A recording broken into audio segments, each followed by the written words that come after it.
Rendez-vous avec X, Patrick Pénaud. C'était un personnage mystérieux et même un peu bizarre, à tel point que certains ont cru voir en lui, sans doute à tort, le modèle du savant fou de Stanley Kubrick dans le film Dr. Folamour. Il naît jusqu'à sa mort en 2003 pour intriguer. On l'a retrouvé mort au pied de l'immeuble du Watergate où il résidait. Cet homme seul, sans famille connue, s'est-il jeté dans le vide ou bien l'a-t-on poussé ? Et d'aucuns de remarquer que le docteur Weiss, qui avait été autrefois un conseiller influent du président Reagan, avait néanmoins récemment pris position contre la guerre que George Bush Jr. s'apprêtait à lancer en Irak, en usant d'arguments mensongers sur les fameuses armes de destruction massive qu'aurait possédé Saddam Hussein. Gus Weiss n'était pourtant pas une colombe, mais un authentique faucon. Au temps de la guerre froide, le camp soviétique n'a jamais connu d'adversaire plus opiniâtre et plus ingénieux. Un homme qui lui a infligé des dommages considérables. Nous allons voir ça dans un instant avec M. X. Un mot auparavant, si le docteur Weiss est devenu cet ennemi implacable de l'URSS, il le doit au succès de l'une des plus importantes affaires d'espionnage du siècle dernier, une affaire qui est à mettre au compte des policiers français du contre-espionnage, le mythique dossier Farewell. Farewell, vous vous souvenez, bien sûr. C'était le nom de code de Vladimir Vetrov, un colonel du KGB. Qui a été retourné par les agents de la DST et qui a livré à l'Ouest une masse impressionnante de documents. Une moisson qui a permis aux services de renseignement de réaliser que les Soviétiques avaient entrepris un pillage systématique des secrets industriels et technologiques des plus grandes firmes occidentales. Oui, afin de faire des économies en recherche et développement. Et à un moment où, peu à peu, l'URSS perdait pied dans la rivalité qui l'opposait au camp de l'Ouest. Farewell a donc joué un rôle considérable. Et sans exagérer, on peut dire que l'action de cette taupe du KGB contrôlée par les Français a été l'un des facteurs qui a conduit l'URSS à sa perte. Mais ça, je vais y revenir. Auparavant, je dois souligner un autre enseignement de l'affaire Farewell. En analysant les documents qu'il a fait passer à l'Ouest, les agents des services de renseignement ont aussi lu en creux le véritable état de la recherche soviétique. Oui, c'est-à-dire en relevant les domaines où la science soviétique était en retard. Parfaitement. Si la recherche de Moscou avait besoin de dérober tel ou tel secret technologique, c'est qu'elle n'était pas au niveau dans ces secteurs. Et c'était essentiel de le découvrir. Naturellement. Enfin, et c'est l'autre conséquence de l'affaire Farewell, en réalisant que l'URSS était devenue un colosse au pied d'argile. Les Américains ont décidé qu'il fallait mettre tout en œuvre pour accentuer ce mouvement et contribuer à affaiblir encore un peu plus l'empire du mal, pour reprendre l'expression de Reagan. Oui, jusqu'à la chute finale. En effet, et malgré les efforts d'un Gorbatchev qui a tenté en vain de réformer le système et de mettre fin aux archaïsmes de son pays. Alors, je vous l'ai promis, je vais revenir sur tous ces points. Et je dirai tout ce que je sais à propos de l'étrange Dr. Weiss, qui s'est servi très intelligemment des révélations de Farewell. Mais d'abord, un rappel de l'affaire elle-même. Vladimir Vetrov, lorsqu'il était en résidence à Paris sous une couverture de représentant commercial de la délégation soviétique, a été repéré par la DST. Je crois même pouvoir affirmer qu'il a été attiré dans un piège. Oui, je me souviens, un accident de voiture truqué, c'est ça ? C'est ça, oui, et il était ivre. Et ça aurait pu lui coûter cher.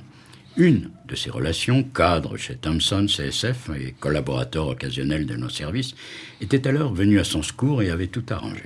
Donc cet officier du KGB avait échappé à toute remontrance de ses supérieurs. Et à la DST, on comptait bien qu'un jour, Vetrov se souviendrait de ce coup de main. Mais Vetrov n'a pas été recruté à cette occasion. Non. Au fond, c'était une sorte d'investissement.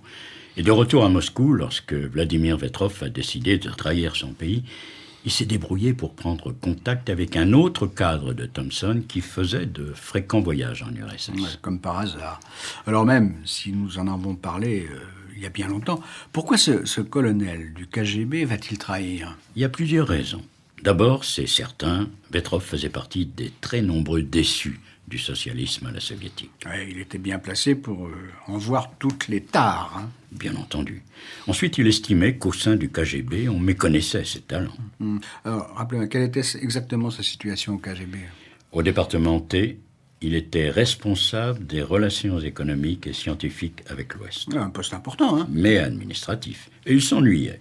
D'autant qu'il avait souvent été envoyé à l'étranger et qu'en comparaison, la vie moscovite lui paraissait bien terne. Cependant, il y avait aussi autre chose. En France, Vetrov avait réussi un gros coup. Quoi?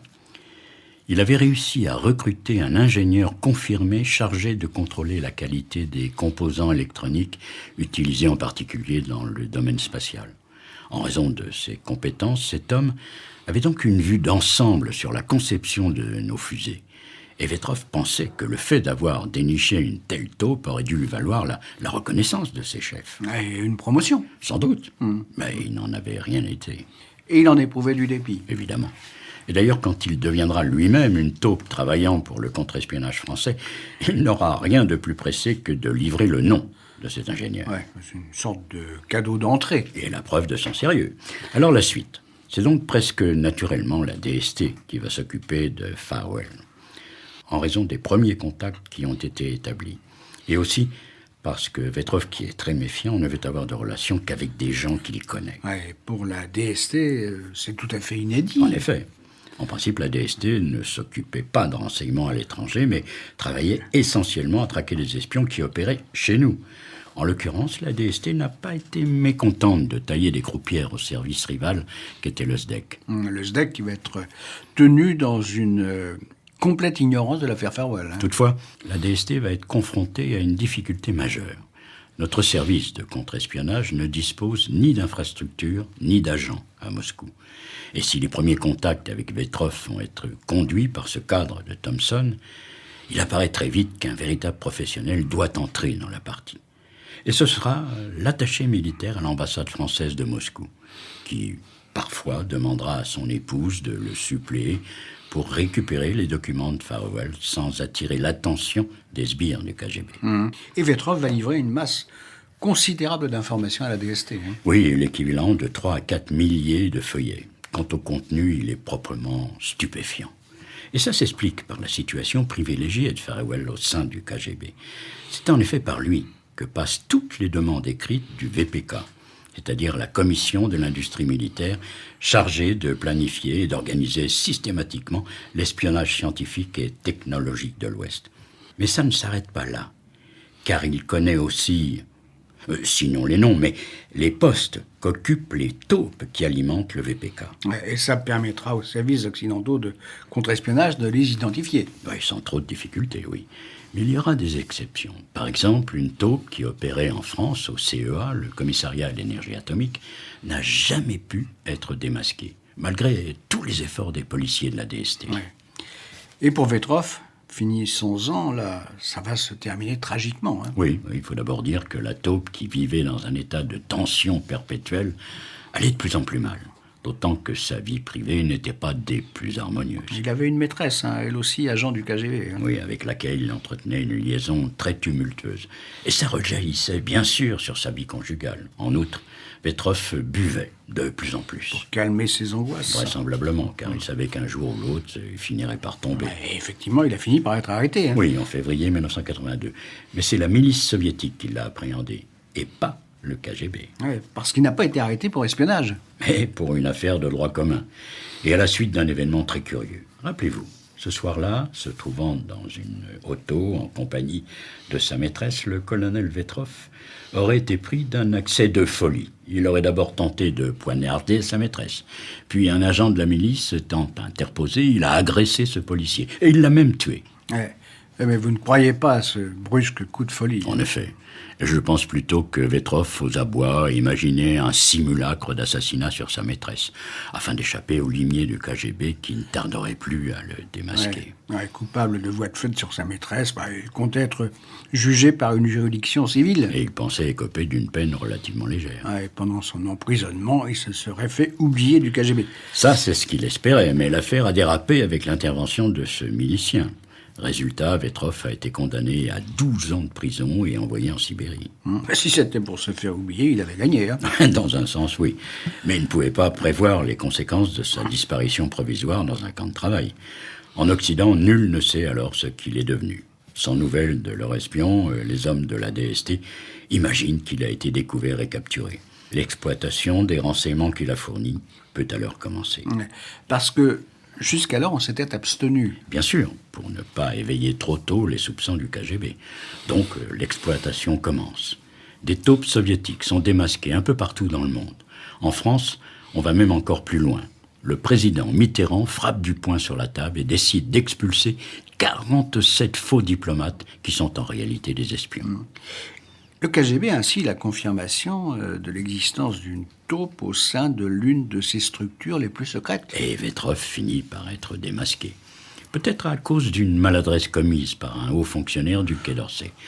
Pour justifier l'expulsion de ces diplomates espions, il aurait mis sous le nez de l'ambassadeur l'un des papiers transmis par Vetrov, ce qui aurait mis le KGB sur la piste de Farwell. Quoi qu'il en soit, ce dernier est extrait de sa prison sibérienne et il avoue. Condamné à mort, il aurait été fusillé au début de l'année 1985. Fin de l'affaire Farwell. Seulement en apparence. Car en réalité, cette affaire a donné lieu à une activité sans précédent des services de renseignement occidentaux. Et il est temps de nous intéresser à ce curieux personnage qu'était Gus Weiss. Pour le journaliste et écrivain Vincent Nouzille, l'affaire Farwell a eu des effets en cascade. Il l'explique dans le site d'information en ligne Rue 89. L'affaire Farwell a des retombées énormes. Le premier effet est un réchauffement des relations entre Paris et Washington en 1981, en transmettant à partir de la mi-81 les informations de Farwell aux Américains. Les Français ont marqué des points. François Mitterrand et ses ministres communistes n'effrayaient plus l'ultra-conservateur Ronald Reagan. En second lieu, côté américain, les documents de Farwell ont été utilisés de manière très machiavélique. C'est ce que nous allons voir dans un instant avec M. X. Mais Nouzille poursuit. Le troisième effet Farwell fut le minage intérieur du KGB et du système soviétique. Selon l'ancien agent traitant de Farwell, cette affaire a eu un retentissement psychologique considérable sur les membres du KGB. Cela n'a, bien sûr, pas été un élément fondamental de la perestroïka, mais elle a révélé un malaise profond et les contradictions qui ont provoqué l'implosion du système. Quelques années plus tard, le mur de Berlin tombera. Pour le militaire français, cette histoire est finalement celle d'une opération de renseignement réussie. Alors, qui était Gus Weiss ? Autant vous le dire tout de suite, on sait peu de choses sur la vie de cet homme qui finira par devenir conseiller à la sécurité nationale, c'est-à-dire l'un des hommes les plus proches du président états-unien. Malgré tout, tentons de retracer son parcours. Un détail d'abord. Très jeune, Weiss a été fasciné par l'aéronautique. Et il le restera toute sa vie, puisqu'il sera récompensé par la médaille de la NASA. Un personnage brillant donc. Et bardé de diplômes. À Harvard, où il s'intéresse aux implications stratégiques de l'innovation technologique, il fait aussi des études de commerce et devient un peu plus tard docteur en économie. Il rejoint ensuite l'Institut Hudson, où il rencontre l'un de ses futurs mentors, Richard Allen. Il collabore aussi avec le professeur Herman Kahn, le théoricien de la guerre thermonucléaire qui aurait inspiré à Stanley Kubrick son personnage de Dr Folamour. Le véritable modèle n'est donc pas Gus Weiss. Il gardera de cette proximité avec Kahn le sobriquet de Dr Strange Weiss. L'étrange Dr Weiss. Autant vous dire que ça ne le contrariait nullement, car il avait un solide sens de l'humour et même de l'autodérision. J'ajoute que son physique contribuait aussi à en faire un personnage étrange. C'est-à-dire Dans sa jeunesse, il avait été victime d'une maladie assez rare, qui l'avait rendu entièrement glabre. Il était donc toujours affublé d'une perruque plus ou moins bien ajustée, qui renforçait son image d'original et même de savant fou. Ouais. Et sa carrière. Au début des années 70, il commence des recherches sur les fuites technologiques des entreprises et centres de recherche aux États-Unis. Fuite en direction de l'Est. Naturellement. Avant de se voir confier des missions officielles par l'administration américaine, Weiss noue donc des relations avec de nombreux dirigeants d'entreprises préoccupés par l'espionnage industriel et crée un groupe d'études sur ce sujet. Ça lui vaut d'être appelé par son ami Richard Allen à rejoindre le Conseil national de sécurité sous la présidence Nixon.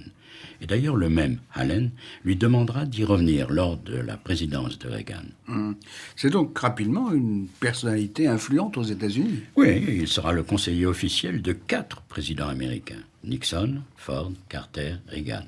À des postes différents, mais toujours très importants. Par exemple, l'adoption en mars 1974 d'un mémorandum qui fixe des règles plus strictes pour contrer l'espionnage industriel sur le territoire américain lui doit beaucoup.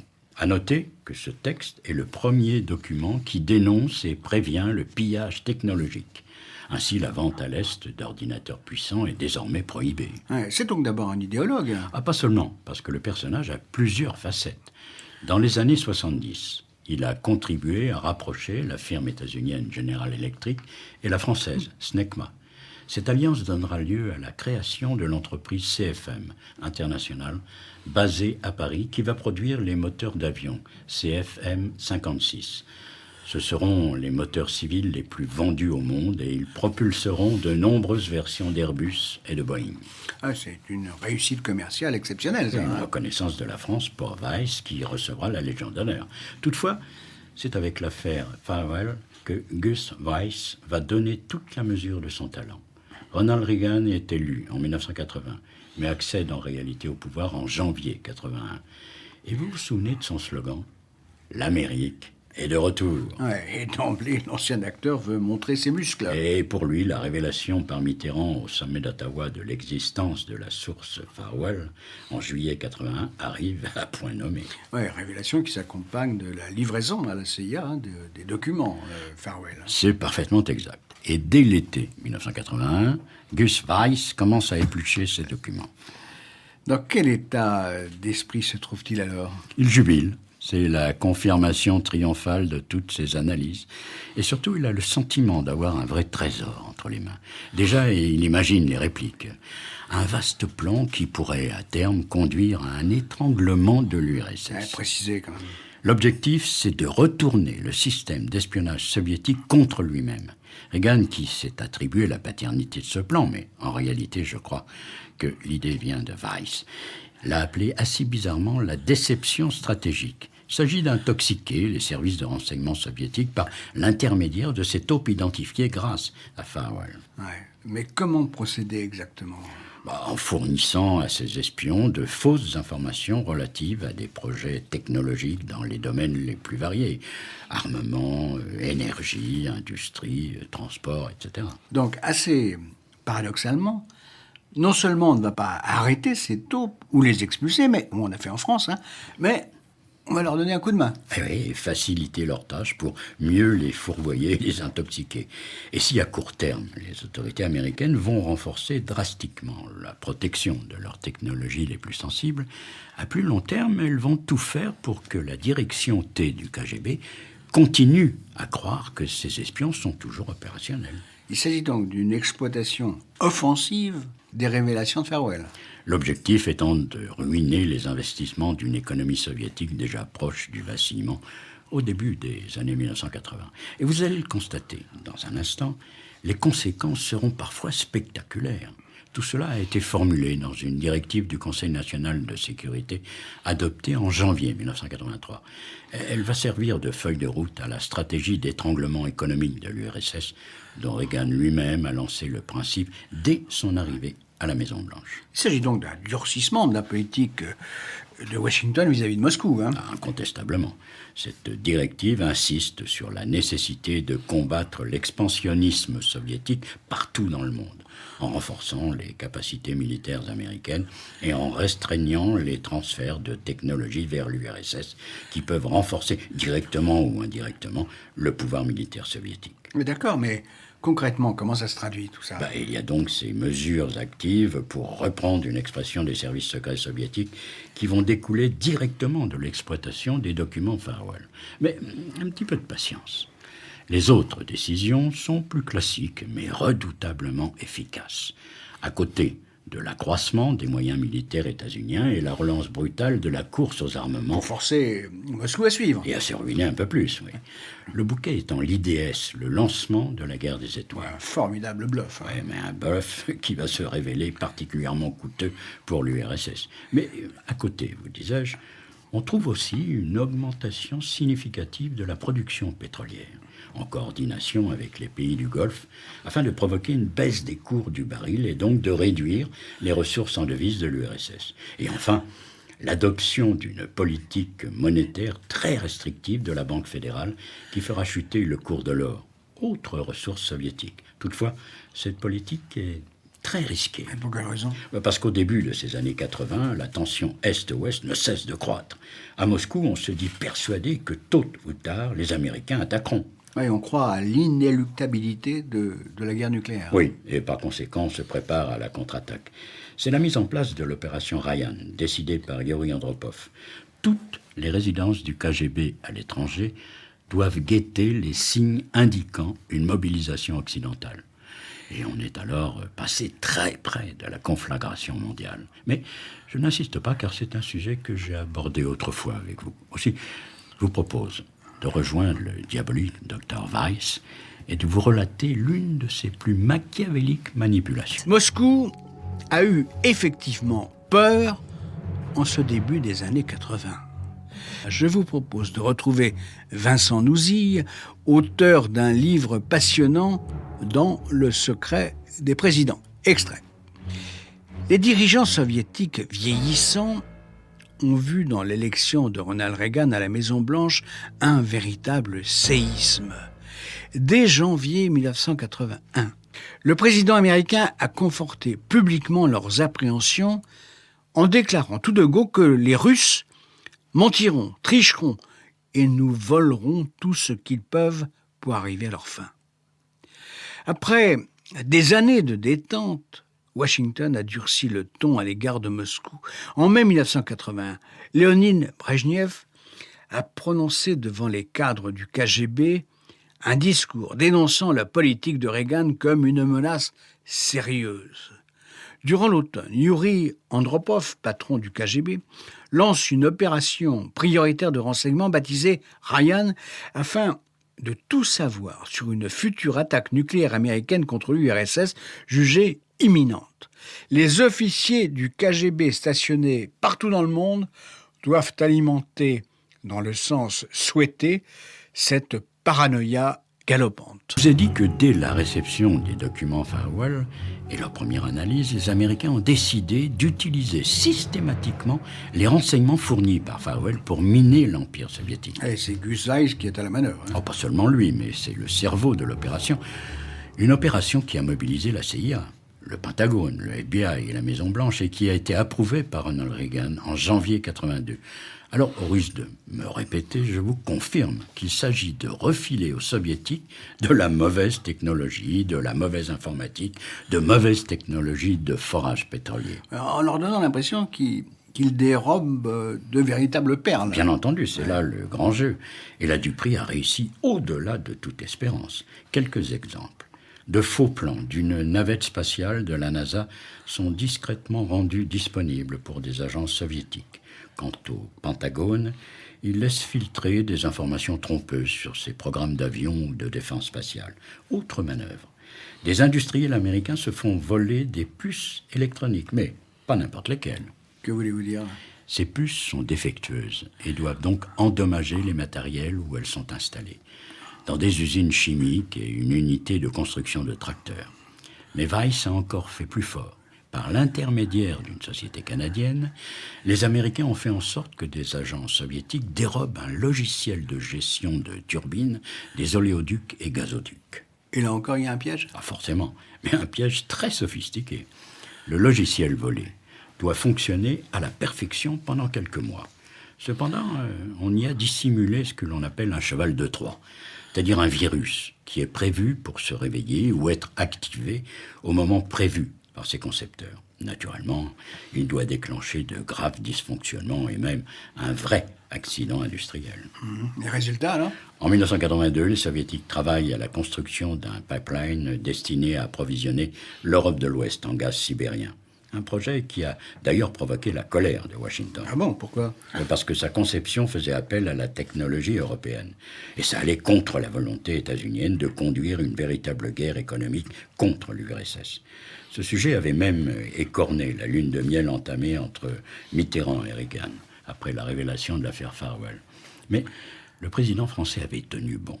Seule concession française, alors que les soviétiques voulaient que Thomson construise une usine de composants électroniques en URSS, Mitterrand a préféré que la firme française leur vende des composants. Sans transfert de technologie, donc. C'est ça. Mais sur le contrat gazier, le président français n'avait pas cédé. Or, et les Américains devaient rire dans leur barbe, c'est justement dans le système régulant les turbines et les valves de ce pipeline contesté que le logiciel truqué a été installé.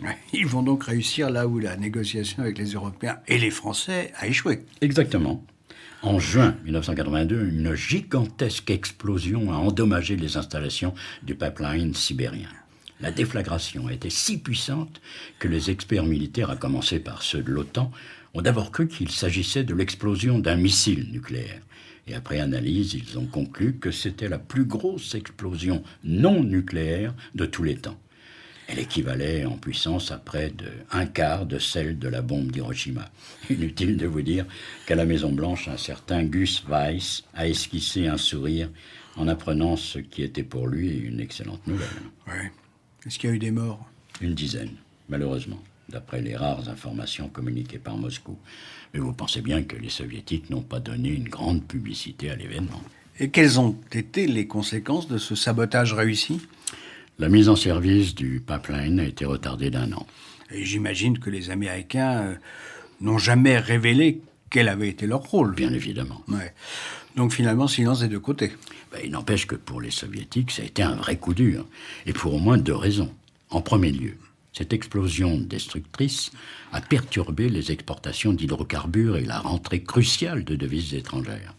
Mais de façon plus perverse, elle a instillé dans leur esprit le doute dans la fiabilité des technologies dérobées à l'Ouest. Or, les activités du complexe militaro-industriel soviétique reposaient en grande partie sur ces technologies, d'où une perte de confiance dans l'espionnage technique et scientifique au moment où l'Union soviétique allait en avoir le plus grand besoin. À cause toujours du projet de guerre des étoiles lancé par Reagan. Hein. Bien entendu. Au reste, les diaboliques manigances de Gus Weiss sont allées bien au-delà. Et dans l'opération de mystification dont je vais vous parler, les Français ont joué leur partie. Ah, qui alors? Un général français, Jean Guyot, qui était aussi physicien. À l'époque, cet ancien de la délégation générale de l'armement est conseiller scientifique et militaire auprès du directeur de la DST. Je peux même vous dire qu'on le surnommait la baleine. Ah, bon. Et cette mystification, en quoi a-t-elle consisté? Je vous explique. En cette première moitié des années 80, c'est-à-dire au moment où le président Reagan lançait la guerre des étoiles, les scientifiques du monde entier s'accordaient à dire que le laser ferait partie des armes de nouvelle génération. Ouais, on imaginait déjà détruire les fusées ou les satellites ennemis avec de formidables canons laser. Oui. Or, des chercheurs soviétiques ont alors bénéficié de fuites leur indiquant que des laboratoires occidentaux étudiaient les propriétés étonnantes d'un isotope de l'osmium. L'osmium? C'est un métal blanc assez proche du platine. Son isotope, 187, en ferait un candidat possible pour une arme utilisant l'effet laser en produisant un rayonnement gamma. Et vous avez parlé de fuite, hein? Oui, des fuites qui, vous l'imaginez bien, n'étaient pas tout à fait innocentes. Elles étaient téléguidées directement par les services secrets occidentaux. Et elles se sont répandues d'autant plus facilement en direction de l'Est qu'un nouveau moyen de communication venait de voir le jour. Quoi? L'Internet, tout simplement, qui avait été inventé par les scientifiques de l'armée états-unienne et était encore exclusivement réservé à ces derniers. Mais les chercheurs soviétiques ont pu y avoir accès, alors? Frauduleusement, bien sûr, mais s'ils ne l'avaient pas fait, on se serait débrouillé pour qu'ils y arrivent. La rumeur des prometteuses propriétés de l'osmium 187 est donc parvenue au-delà du rideau de fer. Et pour rendre l'affaire encore plus crédible, des revues scientifiques comme Nature ont publié des articles signés par des physiciens renommés sur le nombre et la variété des niveaux d'énergie de l'osmium 187. Un mensonge, donc? Mais les scientifiques soviétiques ont marché, si j'ose dire. En toute urgence, ils ont obtenu d'importants crédits. D'abord pour se procurer d'importantes quantités d'osmium, et ensuite pour obtenir la séparation isotopique. Et produire de l'osmium 187. La mystification a donc fonctionné. Mais tant que la guerre froide a duré, les services occidentaux n'ont pu en mesurer la véritable dimension, car le KGB veillait et imposait un secret absolu. Toutefois, après l'implosion de l'Empire soviétique, ces services ont réalisé que l'intoxication avait formidablement marché. Et comment ? Oh, d'une façon très simple. Dans la pagaille qui a suivi, les laboratoires de l'Est ont été privés de financement. Et pour se procurer les roubles que Moscou ne leur envoyait plus, ils ont proposé aux Occidentaux de leur vendre de grandes quantités d'osmium 187. Qu'on ne leur a pas acheté, bien sûr. Oui, puisqu'on savait que cet isotope ne servait à rien. Et vous m'avez dit que les Français ont été impliqués dans cette mystification. Hein ? Oui, car en matière de laser, nous étions des précurseurs. Donc les chercheurs français étaient les plus crédibles. Et s'ils prétendaient que les propriétés de l'osmium 187 étaient réelles, ils seraient forcément écoutés. Ouais, ce qui était le cas. Un mot avant de terminer, qu'est devenu Gus Weiss ? Je vous l'ai dit d'emblée, cet homme machiavélique s'est bien gardé de se mettre en avant. Toutefois, il a été régulièrement invité à faire des conférences à l'université George Washington, conférences dans lesquelles il parlait de son expérience au sein de l'administration gouvernementale. Oui, mais il ne disait peut-être pas tout. C'est certain. Et puis il y a sa mort, qui n'est pas moins mystérieuse que ses anciennes activités. Il est décédé en novembre 2003 à l'âge de 72 ans. Il a été retrouvé mort au pied de son appartement situé dans l'immeuble est de la résidence du Watergate. Et le médecin légiste de Washington a conclu un suicide. Mais les rares personnes qui le connaissaient n'ont pas cru à cette version. C'est ce qu'a affirmé en particulier son vieil ami Richard Allen, quand il a été interrogé assez récemment. Allen a résumé son sentiment en une phrase lapidaire. Weiss était un héros américain. Mais pourquoi ces doutes alors ? Sa mort est intervenue quelques mois après le déclenchement de la guerre d'Irak, à laquelle il était fermement opposé. Ouais, et il l'a fait savoir ? Vigoureusement.